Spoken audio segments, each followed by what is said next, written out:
Hi everyone, the Aleph Zero podcast is back with another episode in which we'll take a look at what's happening in the NFT market.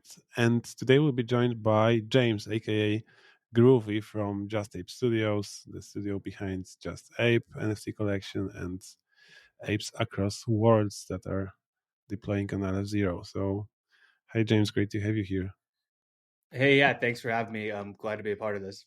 Sure. So, before we dive into discussing the main subjects, could you give us a brief intro to, the project that you're building or projects, and then, how did you end up being into the NFT space after all?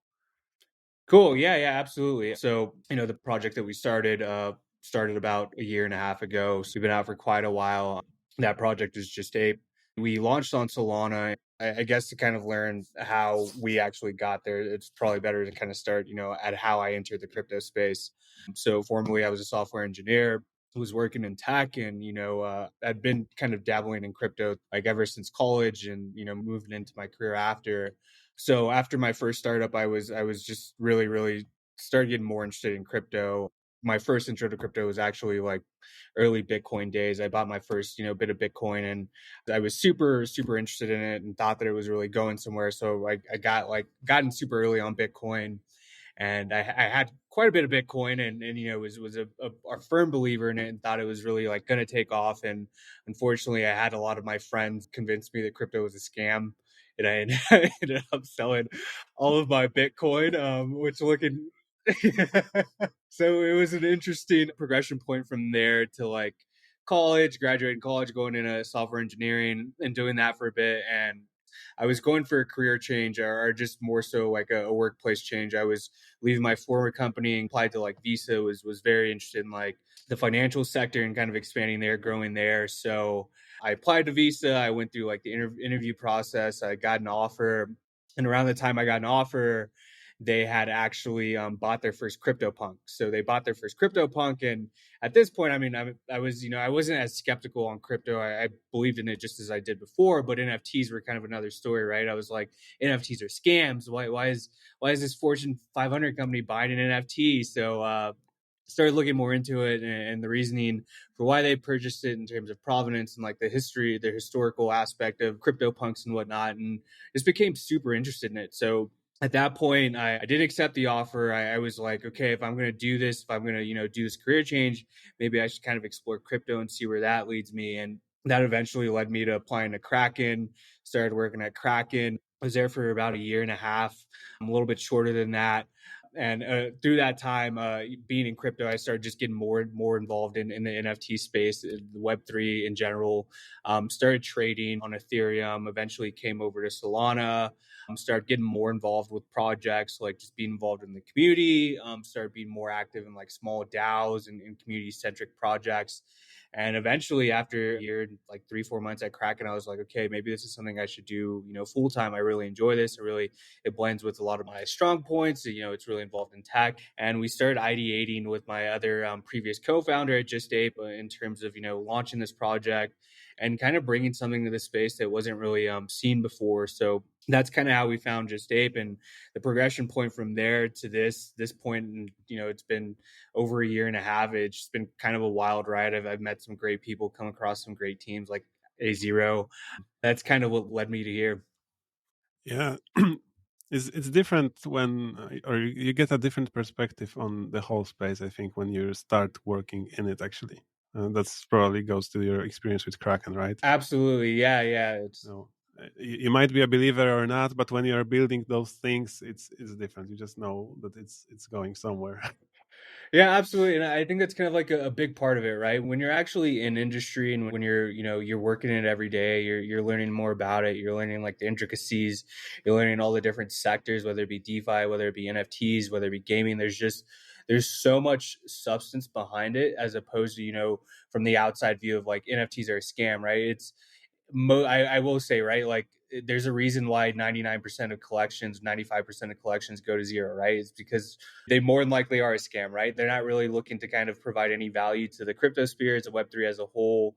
And I think that's like where it gets harder, as like being in that part of 5% who's going to survive over the long term is like, okay, well, how are you going to actually provide value to, Web3 as a whole? Or how are you going to actually change the public perception that, this sector is a scam?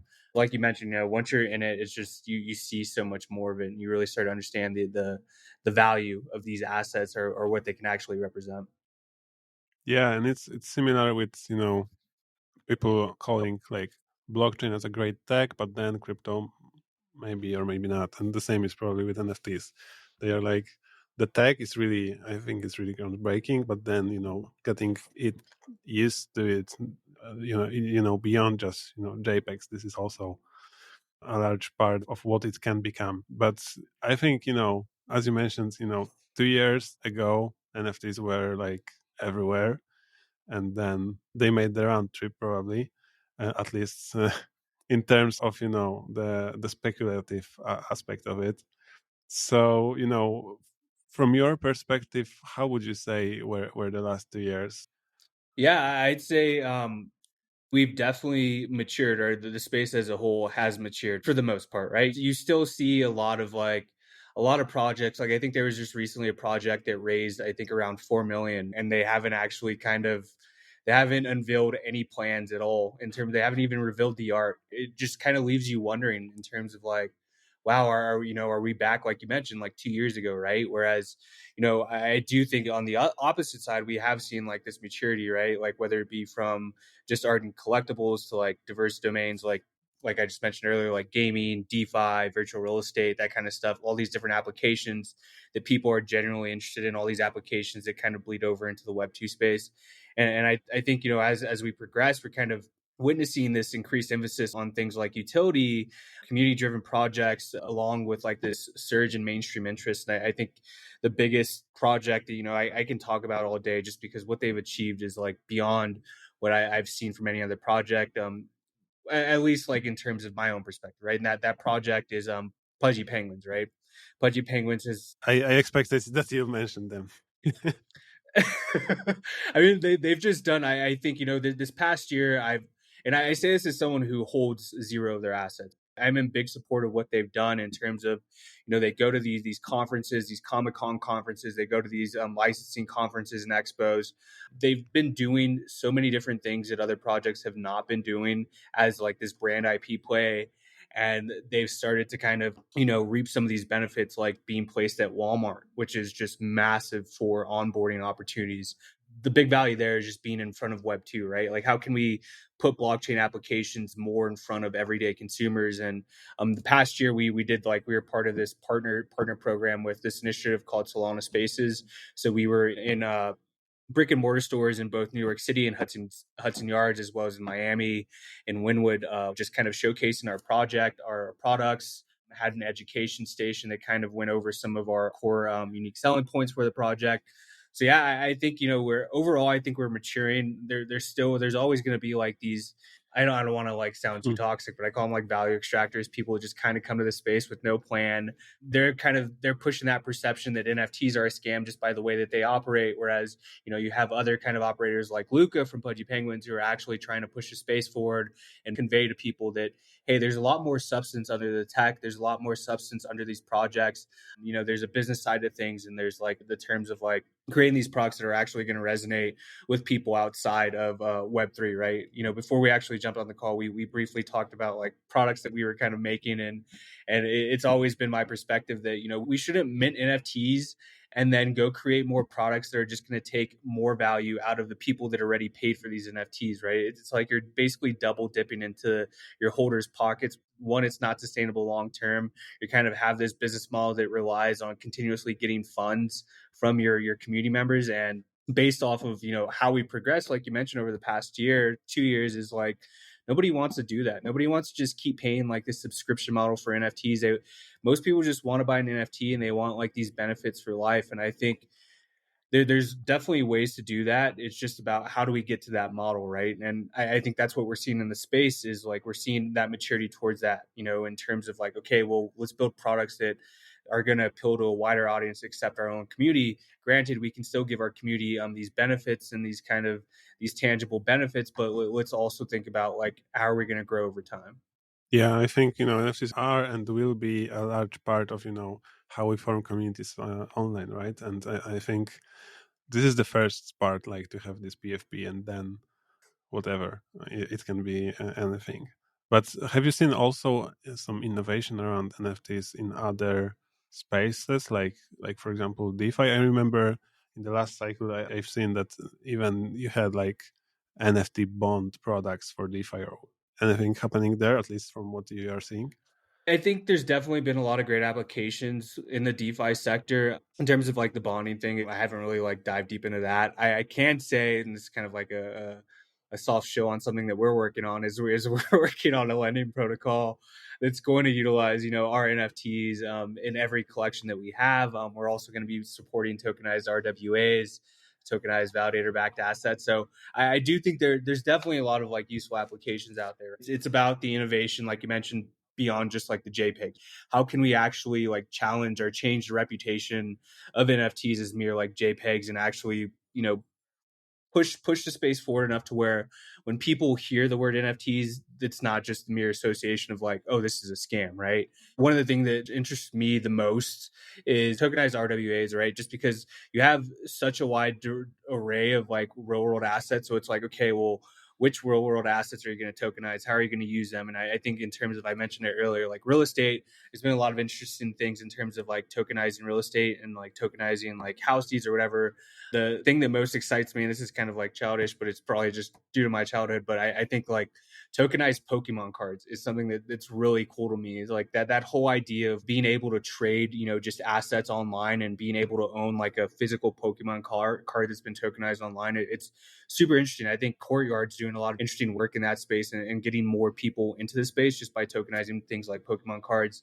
And that's kind of like with our lending protocol, that's what we want to aim for. Like there's like the sports trading card market is massive, just like Pokemon cards as well. And there's just like this huge opportunity to not only onboard more people to space, but there's an opportunity to show them the value proposition of NFTs as assets. There's the value proposition of being able to inject liquidity into these markets and being able to allow some of these illiquid assets to have more liquid and also trade these things online. So super interested in that. But in terms of innovation just beyond JPEGs, that's kind of when we launched Just Ape, that was what we were really aiming for. We wanted to kind of provide substance over hype, right? So with Just Ape, we looked at things like how can we offer more real world applications and utilities. So part of our initial approach on that was like, okay, well, let's create like an NFT loyalty program, right? You participate in our loyalty program and you essentially get access to all of our events. You get access to tangible merchandise for free, which again is not sustainable. It's about balance, right? And I think again, just kind of looking at how can we add more value to these assets and make these things, less associated with scams and more associated with longevity and participation in our community. That's just Ape itself, right? Like with things like Apes Across Worlds, which we're launching on A0, it's more towards community governance and ecosystem growth. We want to bring together people who had a belief in our vision and what we were trying to build on A0, and that's more around, I guess, pushing the ecosystem forward as opposed to I'm going to hold this asset. What am I going to get from this? It's more of like I hold this asset. I have a say in the direction that this community is taking. I have a say in how we're going to help grow and expand A0 as a community.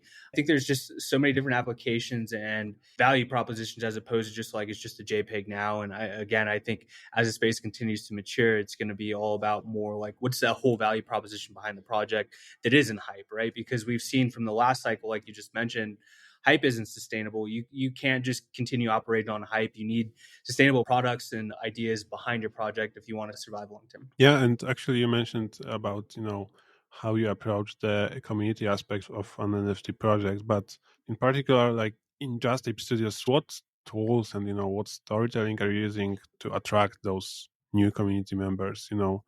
What's more to the NFTs there beyond just profile pics or what have you that we mentioned? It's more than just mere transactions. The great thing, the funny thing about like, oh, it's more than just JPEGs, right? But there's quite a few things that interest people in an NFT project or, actually like buying into an NFT project. And I'd say the first part is the community, right? Like people want to make sure that they're buying into something that's survived over a long period of time. They also want to buy into something that's stronger than what else that they're looking at. Part of that big appeal also ties into like It's kind of contradictory, but it's funny to say. It's like they're more than just JPEGs, but it's also like if the JPEGs are nice, like if the art is nice, if the story, if the narratives are nice, then that also ties into actually attracting people to actually start looking at, well, what is under the hood, right?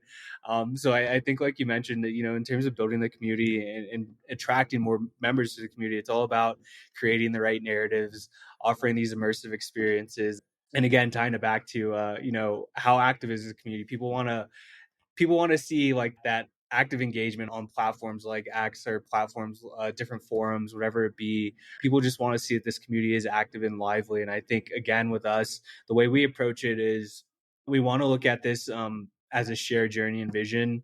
We want anyone that is a part of the community to kind of believe in our vision, right? Because at the end of the day, if you buy into our project, you're not just buying into my vision, right? You're buying into our vision. You're part of the community now, so it's just as much of your benefit to push forward our story as it is for me to push our own story. So I think, like, looking at things in terms of every community member is a stakeholder in some shape or fashion. So part of that just kind of ties into helping grow and expand the community.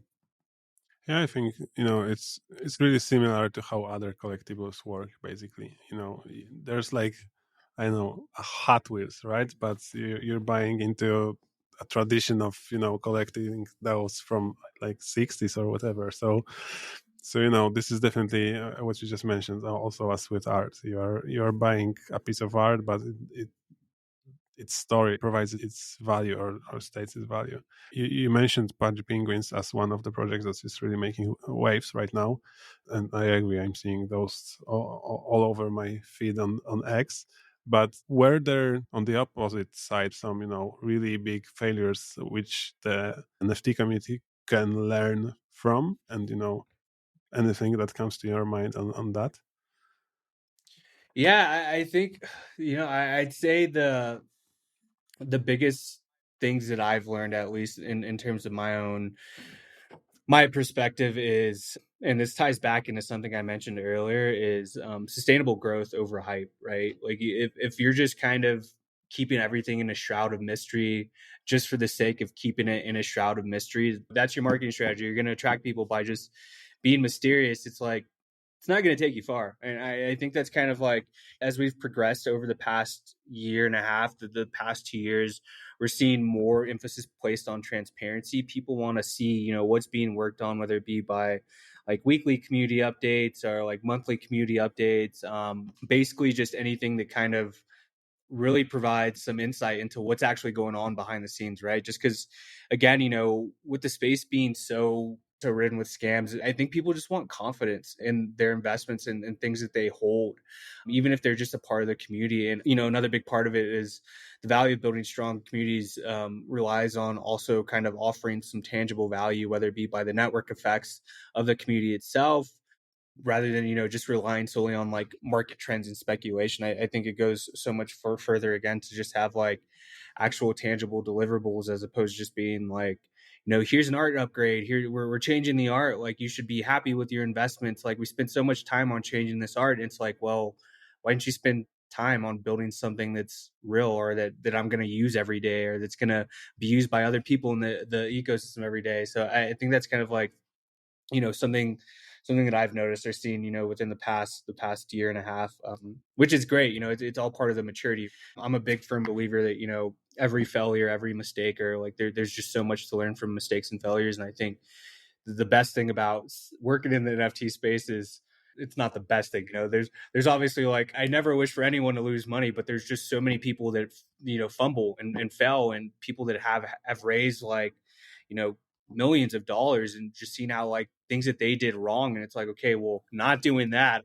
But like you mentioned, just a lot of these failures, this is like what it's going to take to move the space forward. This is what it's going to take to grow and evolve the space. And at the end of the day, that's better for everybody. So I think the audience also matured here, because I remember that was probably Azuki second correction.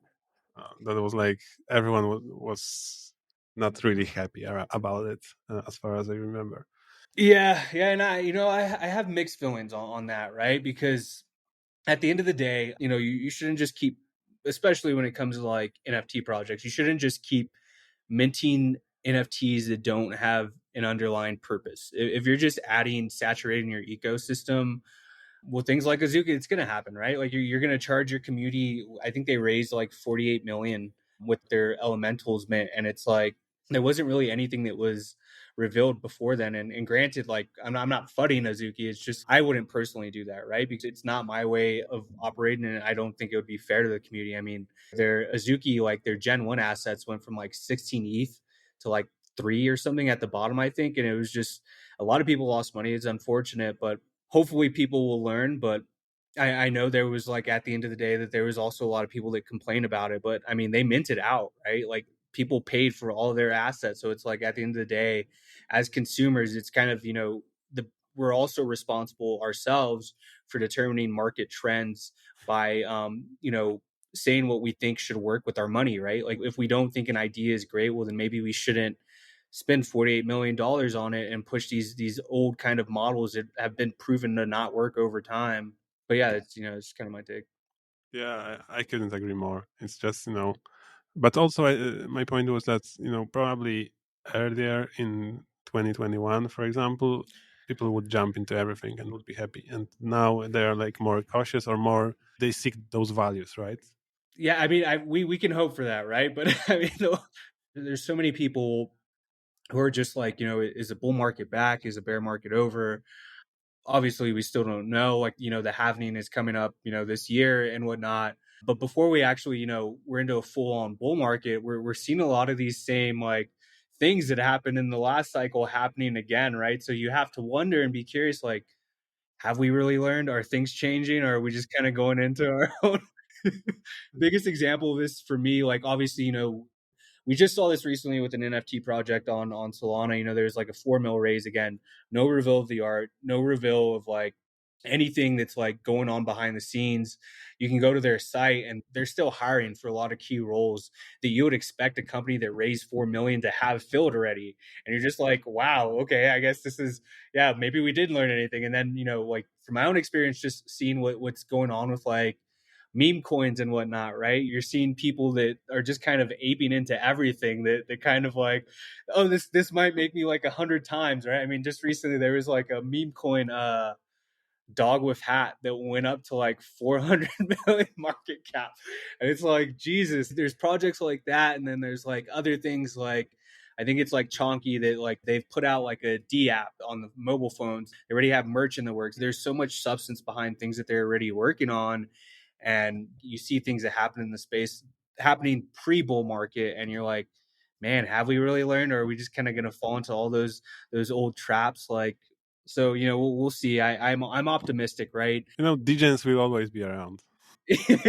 Maybe that's a positive thing, right? Like, I mean, I consider myself like a degenerate.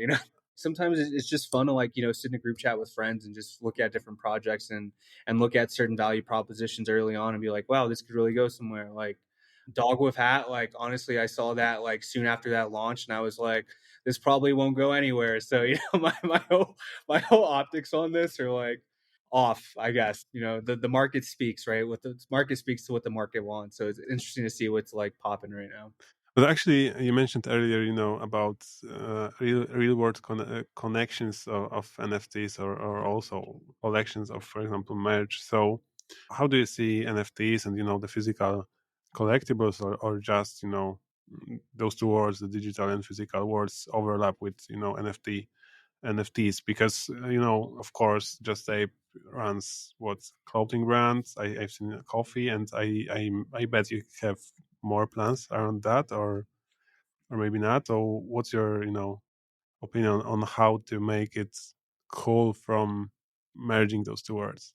I think, when we started, that was really one of our approaches, our part of our mission statement, right? And as much as I hate the term, because, it's like a buzzword that I feel like was used last cycle, like we're bridging the gap, right? And it's like, okay, well, what does that actually mean, right? For us, what that meant is, like you mentioned, tying into the physical space as much as we can or could with, physical products, physical merchandise, real world experiences as well that was tied to the NFT ownership. So I mentioned earlier, one of the things we were doing was we're partnered with Solana Spaces, where we're showcasing our not only our art, our digital assets, we are also showcasing a lot of our physical products in these brick and mortar stores, right?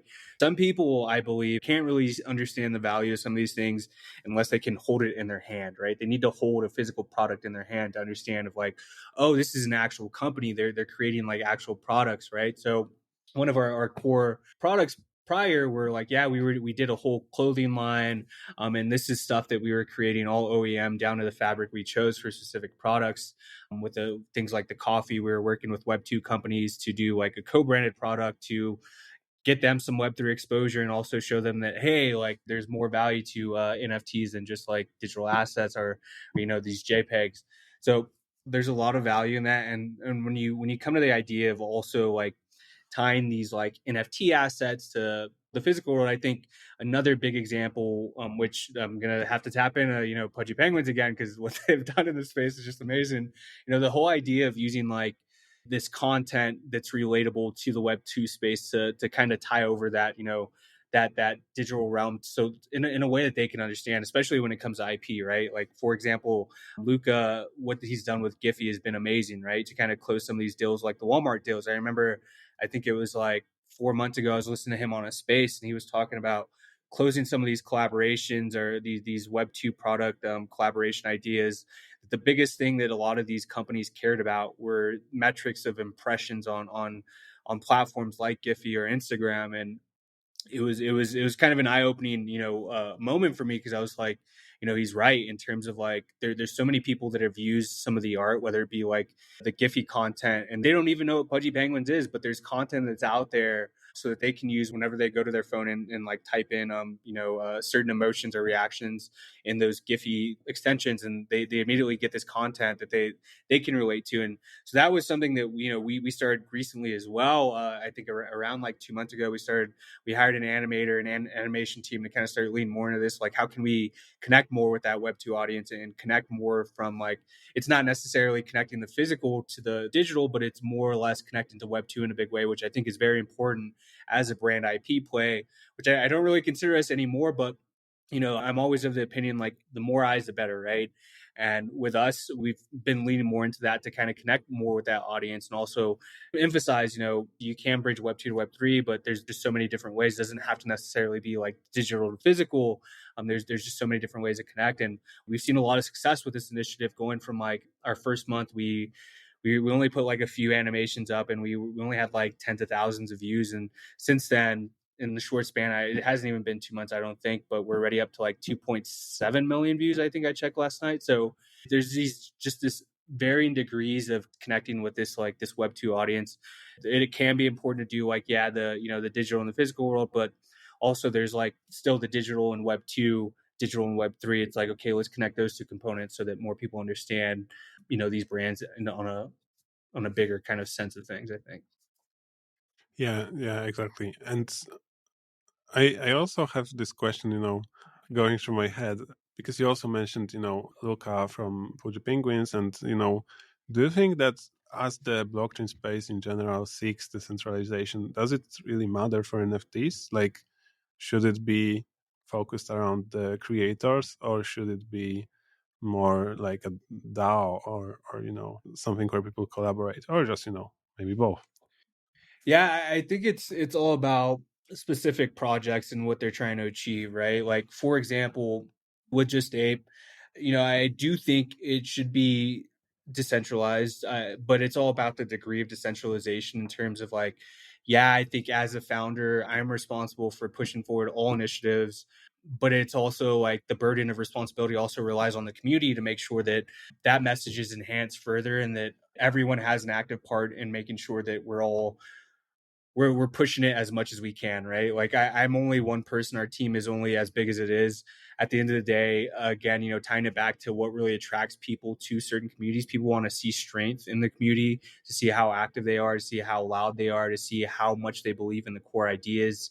For example, for like Just Ape, it's a little bit more centralized, but I do think everyone plays their part as a content creator. Even just as someone who's just a passive investor in the project, they just like the art. So I still think there's some sort of a burden of responsibility to kind of be more active and kind of get that message or at least amplify it. But On the other hand, there's like, other initiatives like, again, Apes Across Worlds, which will launch on A0, that I think is a little bit, it's firm decentralization, right? The whole idea is to pull together a builder community to actually be more active and have more of a hand in saying, this is what I think, we should do. And that's actually how Apes Across Worlds was born, because it was like, we had all our lessons that we learned with Just Ape, and it's a large scale project, 10,000 assets compared to something like Apes Across Worlds, which is only 220. And that was like the idea that was born, how it was born. It was like, okay, let's create this smaller core, builder community with people, because that was some of our lessons learned, was like, people always have opinions, right? And like, I love hearing like constructive criticism. That's the only way we can get better. But some people want to have more of a hand in things, right? Like they want to be able to like bring up proposals. They want these proposals to be like a priority. They want the community to also be active and have a vote on these things. And that's part of why we built Ape Vote. It was like, okay, well, if we're going to create this collection, how can we add more, substance to this? Let's create this platform that, again, can also be, we're open sourcing it as well. So it's like, how can we create a platform that can not only be a value to us, but the wider NFT space? And that's a big value proposition I see on Aleph Zero, right? Is like, the network is so new, and we have this opportunity to set a standard of what NFT projects should actually be. We should provide the tooling for some of these projects to use early on, to better equip them with the right kind of tooling to say, to not have to lean more towards like scammy projects or whatever it be, right? Let's at least do our part to ensure that any other project that kind of comes after is going to actually add value to the space, as opposed to just try to extract it, right? But tying it back again to your question in terms of DAOs and decentralization and NFTs, with Apes Across Worlds, it's strictly like it's all about DAOs, right? Every asset that you hold within that project is one vote within like the proposals that you cast or the proposals that others cast. So it relies more on active contribution from the community, whether it be ideation of ideas that are going to help grow the project, ideation of ideas that are going to help grow the ecosystem, or just kind of anything that's really going to benefit the space as a whole. That's a large part of the space in general. But definitely, tapping into those people, that's one like some of them want to have the voice to be heard and make the decisions collectively. That definitely works. While for I think for the purely collections without that much of utility to them, then it's all about the creator, like we've seen in the last cycle. So I think the last question I would have for you would be just what are you the most excited about in the next 2 years in the space? I will say, this is not a show, I promise. It's something I'm genuinely excited for. I'm excited for Apes Across Worlds on A0, right? So Apes Across Worlds is something we've been working on since November of 2022, right? We spoke to so many different blockchains, Polygon, Near, Aptos, Sui, the list goes on, right? And once I met the A0 team, to dial it back in, I'll take it to the concept of, kind of ties into the DAO question you just asked me again. When I first started, I got in Solana like right at the beginning, right when the NFT ecosystem like kicked off there. Wasn't as early to Ethereum, but being an early part of Solana, I was able to look at smaller builder communities. How did they really kind of have an effect on the ecosystem growth and the trajectory of these ecosystems in terms of NFTs, right? Like, granted, there's so many other sectors of like blockchains, like DeFi, whatever it be, but I looked at these smaller projects on these other ecosystems, and I was like, okay, these like things like Nouns DAO, things like Proof Collective, things like Boogles on Solana, Champions on Solana. There's essentially these smaller communities that kind of really had a hand in helping these ecosystems grow and helping, I guess, a lot of like standards be set.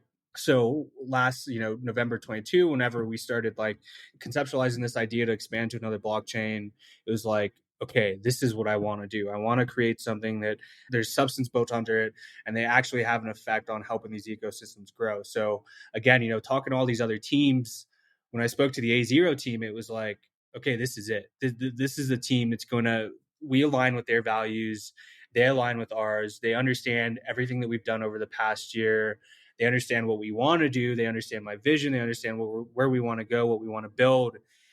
And yeah, it just got me really excited. So, we were supposed to launch Apes Across Worlds like I'd say like middle of last year, but we've just been pushing it back until we get things right. I'm so excited to finally launch it and actually, hit the ground running, right? Just because the team at A Zero has been extremely supportive of everything. And I want to just get more people that have already participated in pre-sale, people that are interested in being part of the community. I just want to get everything going on A Zero itself so that we can actually start building stuff there, right? So we can actually start making actual change and adding value to the ecosystem to actually start helping the ecosystem grow. Like I see so much value in a lot of the fundamentals that A Zero offers, and I just want to kind of align with those and help push those out there as part of a project launching there. I think again, with everything that we're building forward, a lot of it is going to support A Zero. So it's like growing and scaling and expanding those ecosystems up and actually having a hand in being able to look back and say like 3 to 4 years from now and be like, we're one of those OG projects. And not only we're one of those OG projects, but we delivered these open source contributions as one of the first OG projects, which you don't really see in any other ecosystems, right? A lot of these other you have a lot of these first movers that go to these ecosystems and all they do is deliver art. I'm not trying to like go against art or anything. I just think as one of those first movers, you should try to deliver as much value, whether it be open source contributions, whether it be platforms that wider communities can use, or whether it be delivering actual substance to change the kind of perception of NFTs, right? It's sure like people like trading volume and everything, but if you can build these projects that have substance behind them as these early first movers on these ecosystems, well, then the sky's the limit for everyone else that comes after, right?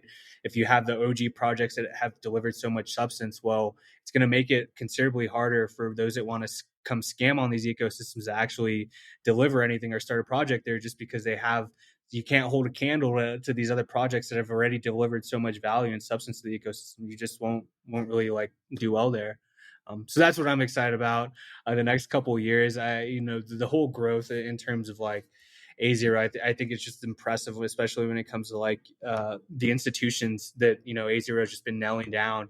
I don't think it's something that we've seen on another ecosystem yet, right? Like especially an ecosystem that is so young. It's like, okay, well, how is this institutional exposure going to have an effect on the NFT space? Like, is it just going to make it like blow up even more just because you have a vote of confidence by these institutions in these particular changes this early on?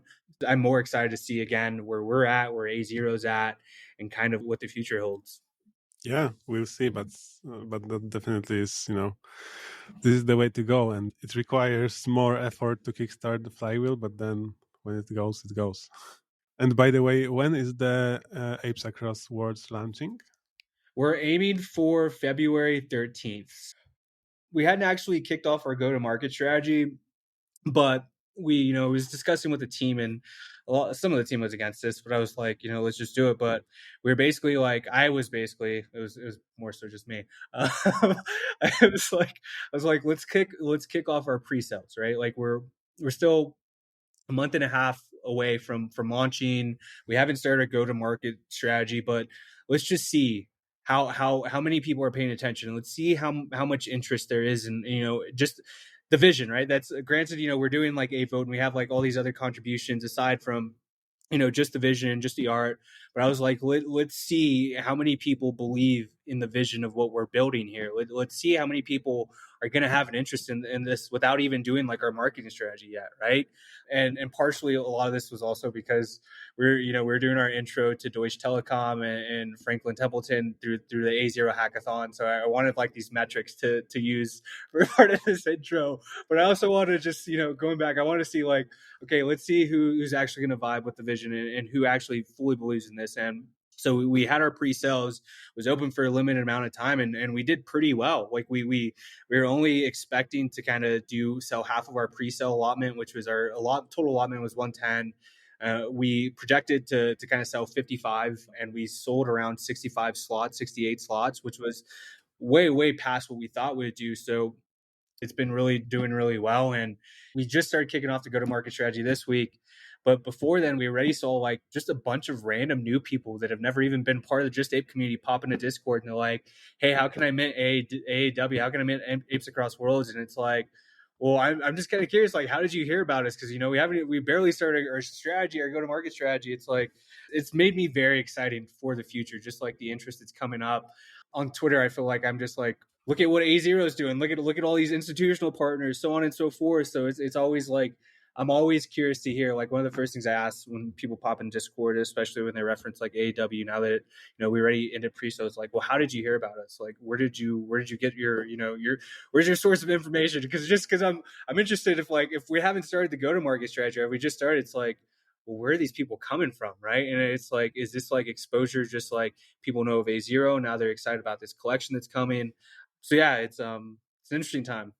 Yeah, I actually know one example from like the Polish group. They noticed that part of the group, or a couple of guys have your PFPs, and it was like, what a cool PFP! How to get it? So yeah, that's part of how it works. All right, so I think that will be a wrap, and thank you very much for joining us today. It was a pleasure, and yeah, so looking forward to that Apes Across Worlds launch, and good luck. Let's see how it goes. Thanks, Matt. Yeah, it was a pleasure to participate in this. Thanks for having me. All right, thank you. Bye bye.